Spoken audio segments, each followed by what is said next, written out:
The most influential people in history weren't always scholars. They weren't crowned by degrees or diplomas. But they all had one thing in common: a ruthless command of the three kinds of intelligence. Robert Sternberg called it the triarchic theory of intelligence. If you want to win in this life, not survive, but dominate, you need all three. It starts with practical intelligence, also known as street smarts. The kind of sharpness you don't learn in school, but on concrete and cold reality. Let me show you what that looks like. In 1925, the Eiffel Tower was rusting away, expensive to maintain. There were whispers. Maybe it would be torn down. One man saw an opportunity in that chaos. Victor Lustig. He posed as a government official and offered to sell the Eiffel Tower for scrap to a desperate metal dealer named André Son. He knew André was hungry to climb the social ladder. Desperate men make easy prey. 2 days later, Victor was gone, with the money. And André? Left behind with shame, silence, and a shattered bank account. Why did he fall for it?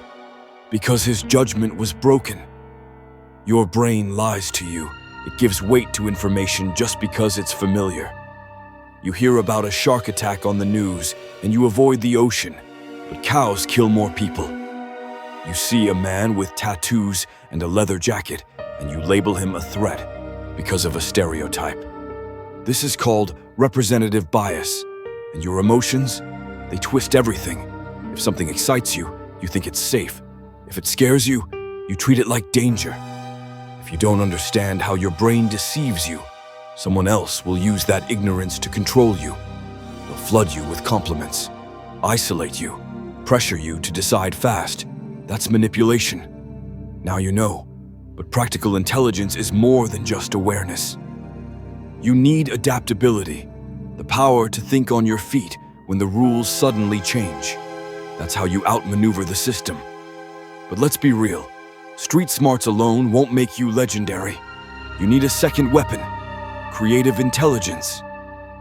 30 years ago, Japan's high-speed train had a serious problem. Every time it entered a tunnel, it triggered a sonic boom, so loud it disrupted wildlife, passengers, even villages nearby. The engineers, they were panicking.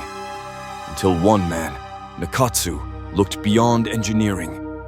He studied a bird, the kingfisher, a predator that pierces water at high speed with barely a splash.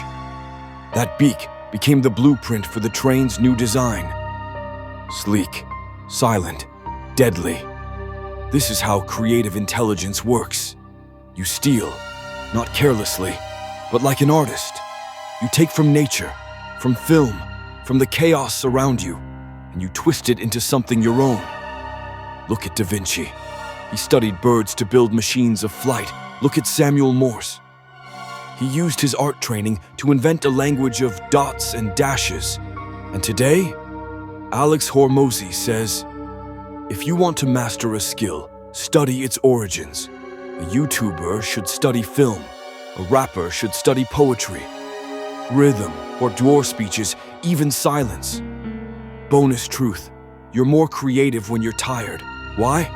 Because your brain gets sloppy. And in that mess, it forms bizarre connections, the birthplace of genius. But even that's not enough. You still need the third weapon: analytical intelligence, the power to break problems down, see through illusions, and rebuild from scratch. There's a weapon called first principles thinking, used by men like Elon Musk, Bezos, Buffett, and it's brutally simple. Step 1, break it all down. What is a restaurant? A kitchen, ingredients, chefs, and a way to deliver food.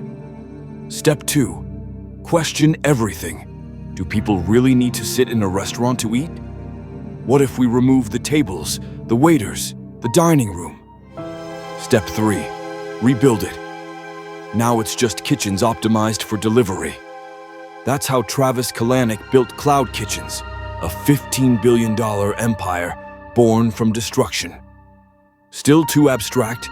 Try this. In 2008, a study showed that a brain training game called Dual N-Back could boost your fluid intelligence, your ability to solve problems you've never seen before. It forces you to track a moving square on a grid and memorize letters at the same time. In short, it trains you to juggle chaos. People who played it for 8 to 19 days saw measurable increases in raw intelligence. So if you're serious about unlocking your brain, start there. And once you master that chaos, start learning like a machine. Luckily for you, I've already built the next video for that.